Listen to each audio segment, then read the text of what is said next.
বাংলাদেশের তত্ত্বাবধায়ক সরকার, যে তত্ত্বাবধায়ক সরকার বিএনপি বাংলাদেশের মানুষের ভোটের অধিকার স্থাপন করেছিল, মানুষের ভোটের অধিকার দিয়েছিল, সেই তত্ত্বাবধায়ক সরকারের আইন এক কলমের সিগনেচারে এই খায়রুল হক সাহেব বাতিল করেছিলেন।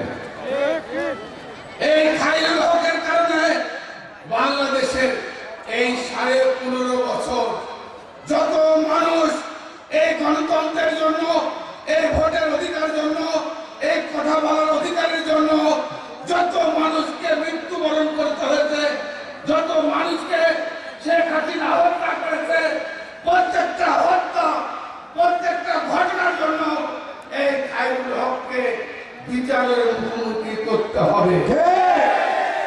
আজকের এই সমাবেশের মাধ্যমে অন্তর্বর্তী সরকারের কাছে আমাদের দাবি, এই খায়রুল হক সাহেব আজকে একজন খুনি, একজন গণতন্ত্র হত্যাকারী।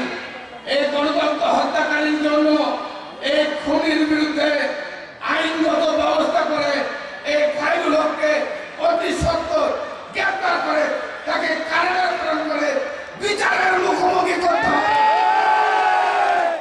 বছর শেষের খুশি নগদে হবে বেশি। নগদ পেমেন্টে নির্দিষ্ট ক্যাটাগরির কেনাকাটায় 300 টাকা পর্যন্ত ক্যাশব্যাক।